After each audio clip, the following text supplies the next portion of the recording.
Kenny Caps, and welcome to another episode of Caps on Comics. Tonight we'll be discussing the 10 most important comic books of the Bronze Age. Let's get started. The Bronze Age of Comics, which covers from early 1970s to late 1980s, remains instructive for how superhero stories are told today.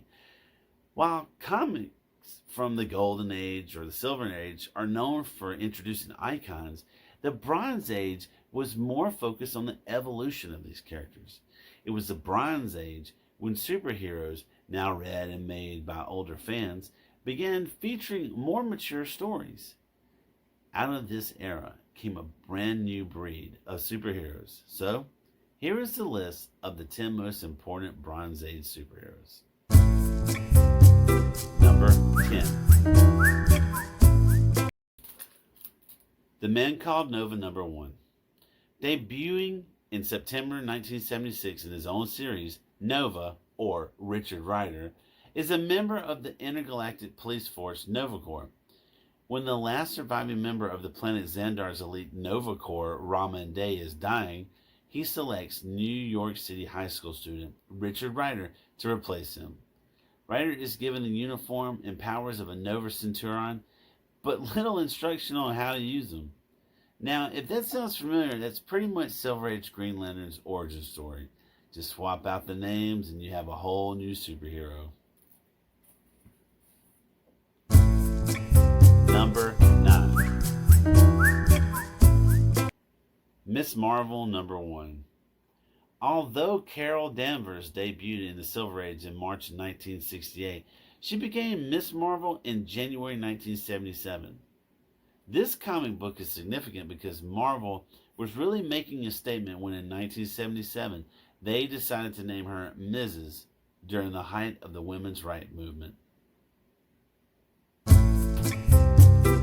Number 8.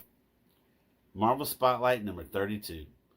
Created in February 1977, Jessica Drew, aka Spider-Woman, would be the first of many Spider derivatives, such as Julia Carpenter and Maddie Franklin, along with Cindy Moon, who is Silk, and Gwen Stacy, aka Spider-Gwen.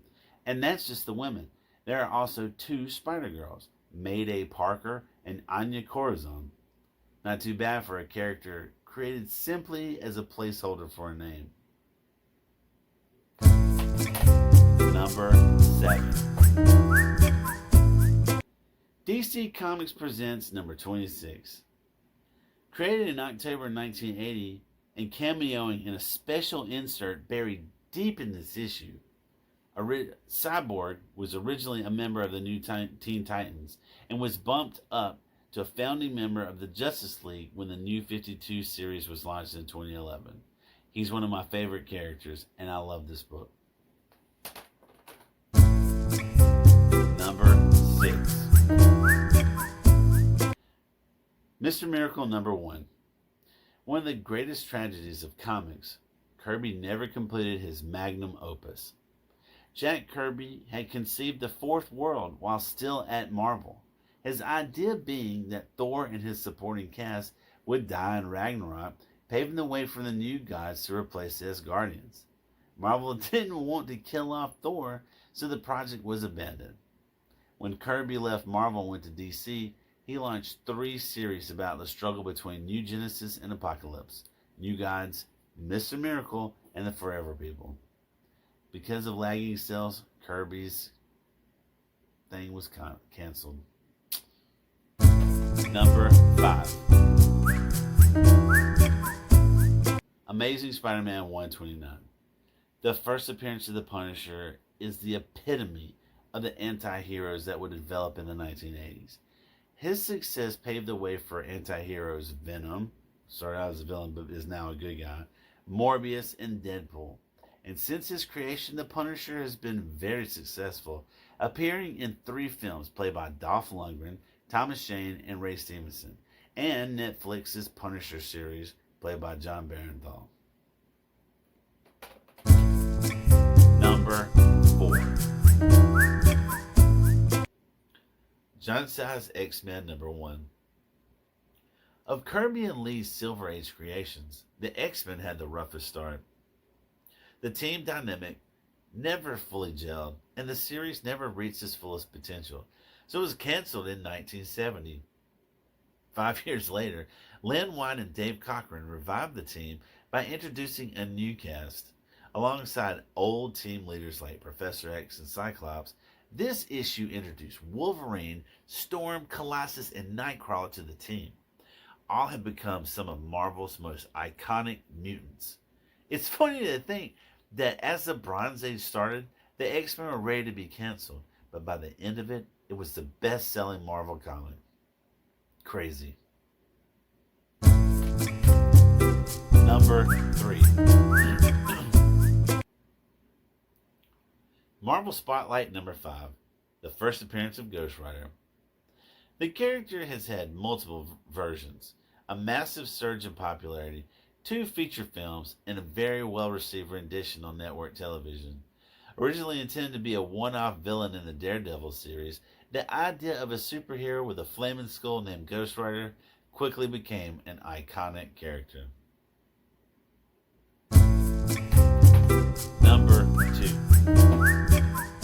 2. Hero for Hire number 1. Luke Cage was neither the first black superhero, that's Black Panther, or the first African-American superhero, that's Falcon. He was, though, the first African-American superhero with his own comic series. Unlike Black Panther, Cage's costume doesn't hide his face. That, plus the series' Harlem setting, and Hero for Hire was a major step forward for racial representation in superhero comics. Luke Cage, Hero for Hire ran for 16 issues before the series name was changed to Power Man, and that ran up to issue 49. And that, after that, it was renamed again as Power Man and Iron Fist.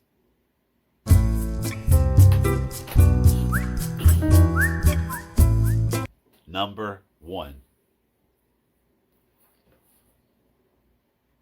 Hulk 181. You knew he was going to happen, right? The first appearance of Wolverine. Issue 180 featured his cameo on the last page, but this has been universally regarded as his first appearance.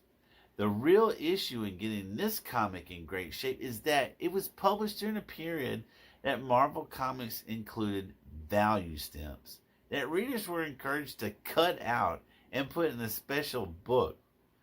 In fact, even the value stamp from this issue, which is stamp 54 and features Shaun the She-Devil, is on sale for eBay right now, anywhere from $20 to $400. Slab copies that don't have the value stamp will have it right here. It says no value stamp.